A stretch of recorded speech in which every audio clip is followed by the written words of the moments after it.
Maintenant, nous sommes rendus à regarder comment représenter graphiquement des inéquations quadratiques. Comme on l'a fait avec les inéquations linéaires, on commençait par tracer la droite de partage, soit on la traçait pleine ligne ou pointillé. Ensuite de ça, on déterminait si on devait colorier le dessus ou le dessous de la droite pour représenter la région qui était l'ensemble solution. Ça va être le même procédé pour les inéquations quadratiques. Sauf qu'au lieu d'avoir une droite de partage, ça va être la parabole. C'est la parabole qui va diviser notre plan cartésien en deux sections. Une fois qu'on a tracé notre parabole, on va déterminer si on colorie l'intérieur ou l'extérieur de la parabole. Donc, allons voir le premier exemple. Y plus grand ou égal à x au carré plus 8x plus 10. Donc, si on se la fait quadriller, y est plus grand ou égal à x au carré plus 8x plus 10. Pour tracer cette parabole, il va falloir compléter le carré pour l'avoir sous sa forme canonique. Donc, y plus grand ou égal x au carré plus 8x. La moitié de 8, c'est 4. 4 au carré, ça fait 16. Donc, on ajoute 16, on enlève 16 avec un plus 10. Donc, les trois termes ici, c'est notre trinôme carré parfait que l'on cherchait.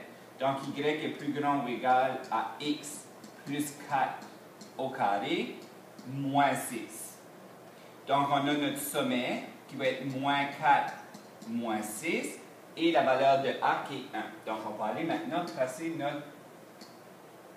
notre parabole.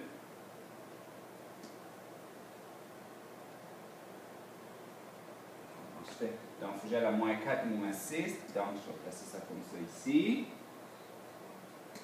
Je vais faire de la place en masse. Et de là, on peut maintenant les placer sommet moins 4, moins 6. Donc, moins 1, 2, 3, 4, 1, 2, 3, 4, 5, 6. Donc, le sommet est juste ici. Ensuite, on fait 1, 1, 2, 1, 2, 3, 4. Si on fait 3, 1, 2, 3, 1, 2, 3, 4, 5, 6, 7, 8, 9. On va placer la symétrie de l'autre côté. Et on a notre parabole. Maintenant, si je veux qu'y soit plus grand ou égal, puisqu'on a l'égal, on va tracer une pleine parabole. Donc, on va le tracer comme ça. Donc, voilà. Et on remarque que la parabole divise notre plan cartésien en deux régions, soit la région à l'intérieur ou la région à l'extérieur.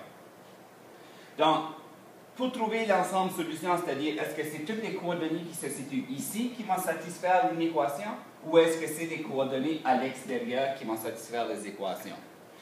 Le procédé qu'on avait vu avec les inéquations linéaires, c'est qu'on prenait un point, on vérifiait. S'il satisfaisait l'inéquation du départ, ça veut dire qu'on était du bon côté, on coloriait ce côté-là. Si ça nous donnait quelque chose de faux, on changeait de région et ça nous donnait, c'était ça la région à réponse. On a vu le truc aussi que le point 0, 0 aidait souvent parce que c'est des calculs qui étaient faciles. Donc, encore une fois, je peux prendre le point 0, 0, aller le remplacer ici. Donc, c'est y est 0 puis les x en 0. J'arrive que 0 est plus grand ou égal à 10. Est-ce que c'est vrai que 0 est plus grand ou égal à 10? Donc, c'est faux. Puisque le point 0, 0 me donne quelque chose de faux, tous les points qui se trouvent dans cette région ici vont me donner quelque chose de faux aussi. Donc, ça veut dire que la solution se trouve à l'intérieur. Donc, on va aller colorier l'intérieur de la parabole. Donc, toutes les coordonnées qui se trouvent à l'intérieur ici vont satisfaire l'inéquation de base. Donc, exactement le même procédé que l'on a fait avec les inéquations linéaires. On va voir le deuxième exemple. Donc, le deuxième exemple, c'était y qui est plus petit que x au carré moins 2x moins 3. Encore une fois, vous complétez le carré. Donc, y plus petit que x au carré moins 2x. La moitié de 2, c'est 1, 1 au carré, donc j'ajoute 1, j'enlève 1, avec le moins 3 qui était déjà là. Donc, y est plus petit que x moins 1 au carré moins 4. Donc, le sommet, c'est 1 et moins 4. Et on peut maintenant aller tracer notre parabole. Donc, il faut que j'aille à plus 1 moins 4. Donc, je vais me donner de l'espace. Ça.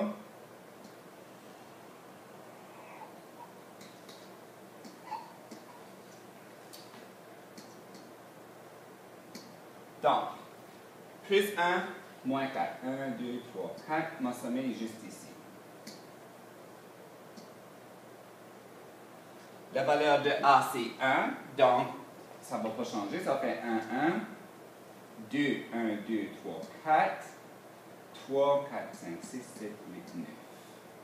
La symétrie, ça.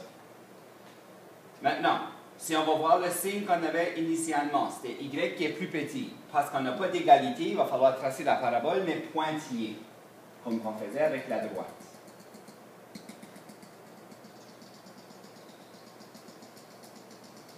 Et voilà.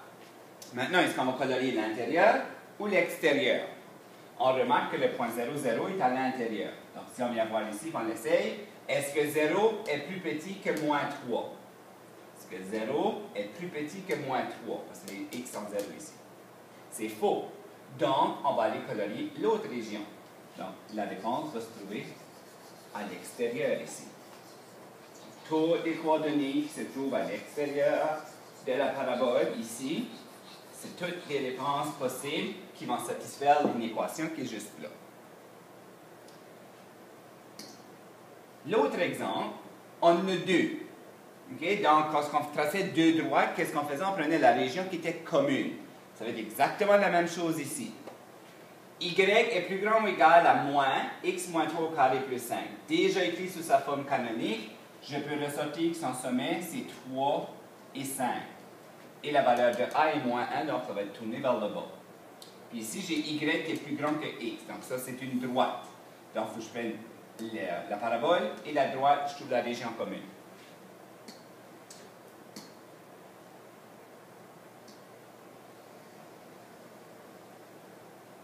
Plus 3 plus 5 vers le bas.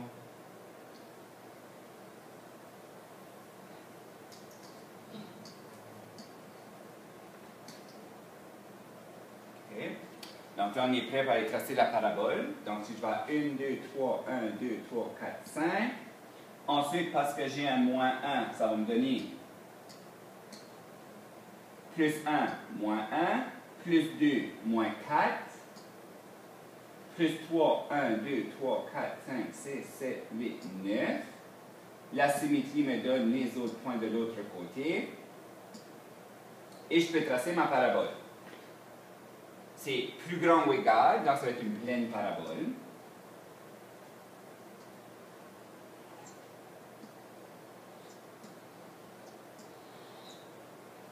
Est-ce qu'on va colorier l'intérieur ou l'extérieur? Donc, on va voir le point 0, 0. Donc, c'est ce que je remplace par 0, 0. Ça fait que 0 est plus grand ou égal. Là, je mets 0. 0 moins 3, ça fait moins 3 au carré qui fait 9. Moins 9 plus 5, ça fait moins 4. Est-ce que le 0 est plus grand que moins 4? Oui, donc la réponse est à l'extérieur. Donc, je vais mettre une flèche pour dire qu'on colorie l'extérieur, comme on faisait avec les droites. Maintenant, on va aller tracer la droite qui est ici. Y est plus grand que X. Donc, ça, c'est la droite où on a 0, 0, 1, 1, 2, 2, 3, 3, 4, 4 et ainsi de suite. Donc, la droite se situe ici. Je vais la faire en rouge. Donc, ça, c'est la droite que je cherche à tracer. Puisqu'il n'y a pas d'égalité, il va falloir le faire en pointillé.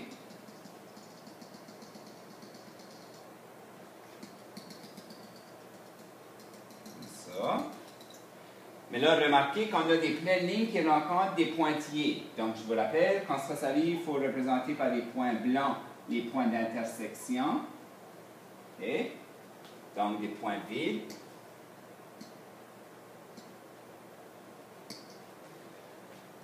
Est-ce qu'on va colorier le dessus ou le dessous? Ben, s'il faut que Y soit plus grand que X, ça va être les points tous qui sont au-dessous. Si vous regardez ici, moins 1 plus 1, est-ce que la valeur de Y qui est plus 1 est plus grande que moins 1? Oui. Donc, c'est le dessus. Donc, ça sera quoi la région commune? La région commune, je vais la faire en violet, c'est la partie au-dessus ici, jusqu'à la parabole, tout ça jusqu'à ici. Donc, voilà la région qui satisfait les deux inéquations que l'on avait. Même si c'est une droite et une parabole qui sont combinées, on fait exactement la même chose. Si j'avais eu deux paraboles, j'aurais respecté la région commune aux deux. Je trace les deux, je vérifie quel côté, puis ensuite de ça, je représente la solution commune aux deux inéquations. Donc, exactement la même chose qu'on a fait avec des droites, sauf qu'on l'applique maintenant avec des quadratiques. Et on mélange parfois des quadratiques et des linéaires. Donc, vous pourrez aller, je vais vous donner une petite feuille de travail où vous pourrez aller pratiquer ces exercices au prochain cours.